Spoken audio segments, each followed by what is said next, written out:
Well, this is coming when, there's all of this wealth and you hear about it comes as England is facing rising costs of living, a living crisis, austerity budget cuts, and so on. And then you have those who are asking for reparations for colonialism, and they're wondering, $100 billion, $24 billion here and there, 500 million there. Some people want to be paid back, and members of the public are wondering, why are we suffering when you have all of this vast wealth? Those are legitimate concerns.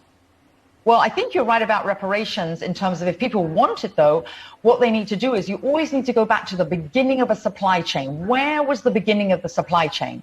That was in Africa. And across the entire world, when the slavery was taking place, which was the first nation in the world that abolished slavery? The first nation in the world to abolish it. It was started by William Wilberforce, was the British. In Great Britain, they abolished slavery. 2,000 naval men died on the high seas trying to stop slavery. Why? Because the African kings were rounding up their own people. They had them on cages waiting in the beaches. No one was running into Africa to get them. And I think you're totally right. If reparations need to be paid, we need to go right back to the beginning of that supply chain and say, who was rounding up their own people and having them handcuffed in cages? Absolutely. That's where they should start. And maybe, I don't know, the descendants of those families where they died in the high seas trying to stop the slavery, that those families should receive something too, I think, at the same time. It's an interesting discussion, Hillary. Thank you very much. I appreciate it. We'll continue to discuss in the future.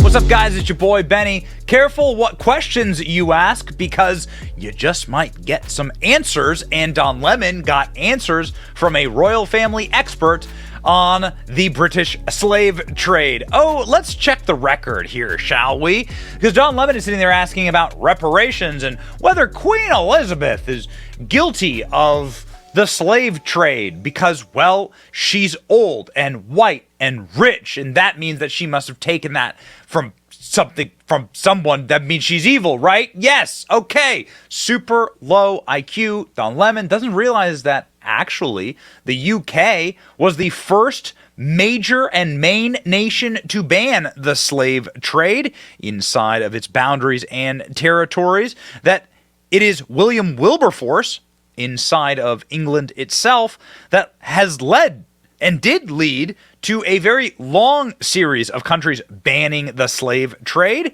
So you can see here from Reuters that the slave trade started in the 1400s because of the Portuguese. Dirty Portuguese. How dare you? The Portuguese going through and then picked up by the Spanish, okay? And then essentially brought by Europeans to the Americans, something we don't talk about enough in our history. How this is like essentially slavery in America, as it stands in America, was just like ancient, decrepit holdover practices from dirty Europeans who brought this stuff to our shores, and we had to end it. This is very important, quite frankly, to ensure that you're not conflating the fact that America itself, I mean, for instance, right here, here it's 1777, 1777, the year of the American Revolution, Vermont banned slavery. Vermont. Well, there you go. And in 1777, also the first year that Bernie Sanders was elected to the Senate. Then you have effectively the peak of the slave trade. And right after the peak of the slave trade, you get 1807, where Britain passes the Abolition of Slave Trade Act, outlawing British Atlantic slave trade. And this was revolutionary for the time, and the Brits deserve like a really huge tip of the hat for this. Don Lemon, of course, trying to, I don't know, put that person out to pasture. Don Lemon, however, is the person who got put out to pasture there. Something I didn't know. United States passed legislation banning slave trade effectively in 1808, but it would be another 50 years before America actually banned the practice of slavery. 1862, approximately 50 years. U.S. President Abraham Lincoln Emancipation Proclamation, but America had banned the slave trade in 1808. So there's going to be no more slave trading on American shores. So there's going to be no more ships, right, going there. And by the way, that British historian was absolutely correct about the Slave Trade Act effectively enlisting the British Navy to turn back ships filled with slaves and to liberate those slaves. So she's going, where's the reparations for the British naval captains? And more importantly, the people who should pay those reparations should be the individuals, the African tribes who rounded up other tribes people that they had conquered and then brought them to the shores to sell during these times right here. I mean, holy smokes, man. What a flamethrower of an interview. Speaking of somebody who is, well, let's just say unemployed right now, Don Lemon is a person who's unemployed. Rapper Rick Ross has offered Don Lemon a job at Wingstop today after he was fired from CNN. So Rick Ross is saying, come to Wingstop. It's a good idea, I think. Why not? On his way out this week, Don Lemon, who's had a number of just absolutely moronic interviews, very sad because we'll have less content. Very sad day here at the Benny Show. Don Lemon's departure. Don Lemon's statement about this morning's events are inaccurate. He was offered an opportunity to meet with management, but instead released a statement on Twitter. This is Don Lemon having essentially resigning in a fit of rage when he found out that he was going to be kicked off of CNN, and CNN had to fact check him up at the door, kicking him right in the nuts, saying, "No, Don Lemon, you are fake news." The guy we've had on air for 17 years, yes, he is fake news. Good question, Megyn Kelly asked. Here, R.E. Don Lemon. The issue is not why he was fired. It's what took CNN so long. Why was Don Lemon fired? CNN staff can't stop celebrating. Well, the reason he was fired is this interview with Vivek Ramaswamy that went about as well as the interview with the royal family expert here, ladies and gentlemen. Please enjoy. I was referring to Joe Biden and his expression of wanting to put them back in chains dating back to Lyndon Johnson. I think Lyndon Johnson's so-called Great Society was one of the greatest misnomers in American political history, where even back then in the 1960s, 70% plus of black kids were born into two-parent homes. Today, that number is less than 30% in the opposite direction. The very policies that we implemented in this country in the name of helping black Americans have actually been disastrous for black Americans and all Americans. And I think that that's something that we need to wake up to. In 1865, you were talking about the black codes, right? That's right. Passed, enacted to make it a crime for a black person to carry a gun in the South. But you're equating that to the current president? You're referring to economic change? What are you saying? Well, I was referring to Joe Biden's, I think, ill-chosen expression to say they're the party that wants to put you back into chains. What I'm actually saying is that if you look at the policies of the modern Democratic Party. About Democrats. Absolutely. So what I'm saying is that actually it's policies like that of Lyndon Johnson and Joe Biden that are actually holding black Americans back. Lyndon Johnson's the war on poverty? Yes, and in particular his Great Society, where he actually created incentives in the family where if you're a family, you could actually get more money by not having the father in the home.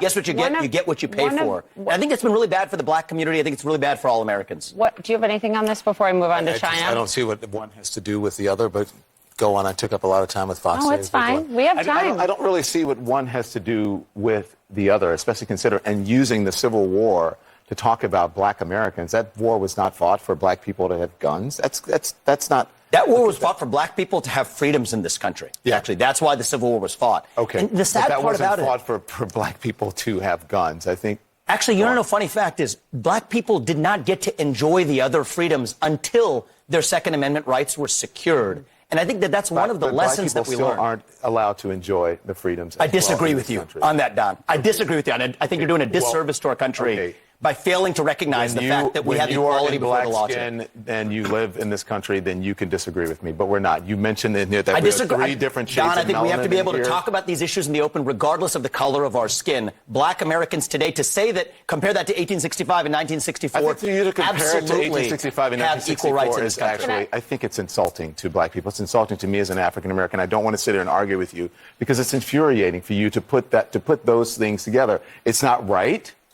Your telling of history is wrong. What part of the history was wrong? What part of the history was wrong? That the Civil War was fought. You're making people think that the Civil War was fought for black people, only for black people to get guns and for black people to have. The Civil War was fought for black people in this country to get freedoms, a noble mission. And I think that Even yes, after, you're right. even But it after wasn't- we but succeed, to we had to actually secure those reduce it- freedoms. To reduce it in a speech at the NRA to say you're making people think, or you're trying to say that black people to get guns, that was the reason that you're there at the NRA. That was the reason for the Civil War. It is a that's fact. reductive. It's not and reductive, I think it's Don. insulting. There are a whole plethora of reasons that for the Civil War. With due respect, I find your explanation reductive and actually insulting, including to black Americans, to say that black people today, compared to 1964, 1865, haven't made progress in part because of the freedoms we secured. And the Second Amendment was part of what secured hang on, that please. freedom. I cannot keep a thought if you guys are talking to me in my ear. So hang on one second. So to say that black people, say what you said again. Black people secured their freedoms after the Civil War. It is a historical fact, Don. Just study it. Only after their Second Amendment rights were secured. They That's were a not fact. secured their freedoms after the Civil War. That is not, you are discounting Reconstruction. You're discounting a whole host of things that happened after the Civil War when it comes to African Americans, including the whole reason that the Civil Rights Movement happened is because black people did not secure their freedoms after the Civil War, and that things turned around. People tried to change the freedoms that were supposed to And you know happen how they after the got Civil it? War They got their and Second Amendment Reconstruction. rights, and they actually got the NRA played a big role in that. But today, Don, the NRA did not play a big role absolutely, in they that. trained That black Americans is how a to use lie. firearms. That's a lie. That's not. The NRA did not play a big role in This that. is just historical fact. But It's Don, not historical fact. The part that I Just find because you say it's historical fact. The part that I it's not find historical insulting fact. is when you say today black Americans don't have those rights after we have gone through civil rights revolution in this country. You are sitting here telling an African American about the rights and what you find insulting about the way I live, the skin I live in every day. Here's where you and I know have a the different freedoms point that of view. black and white that black people don't have in this country, and that black people do have. Well, here's where you and I have a different point of view. I think we should be able to express our views regardless of the color of our skin. We should have this debate I'm not saying you without shouldn't me express your regarding views, you as a but I think black it's man, insulting that but you're me sitting regarding you here, as a fellow citizen. that you're That's what I sitting think we here, should see. whatever ethnicity you are, explaining to me Whatever ethnicity about I'm, what it's like to be black. Whatever in America. ethnicity I am, I'll tell you what I am. I'm an Indian American. I'm proud of it. But I think we should have this debate. Black, white, doesn't matter. I think we should have this on debate. the content of the If you're ideas. going to do it, you should do it in an honest way and in a fair way. And what you're doing is not an honest and fair way. Okay? But we appreciate you coming on. With due respect, Don, I look forward to continuing that conversation. Thank you for watching. Our channel is here to meme the libs until they cry and then to meme them crying. Their tears, they taste just like sweet, delicious ice cream. Salty, too. We ridicule the establishment and the libs because of you. Your support keeps us going. So if you like what you saw, please punch the subscribe button, click like, and ring the little bell so that you know when we're live. Don't you want to know when we're live? And make sure that you subscribe to our email list just in case the plug gets pulled, as tends to happen. If you want to see more of our videos, click here or here. My name is Benny Johnson. Stay free, Base Patriots.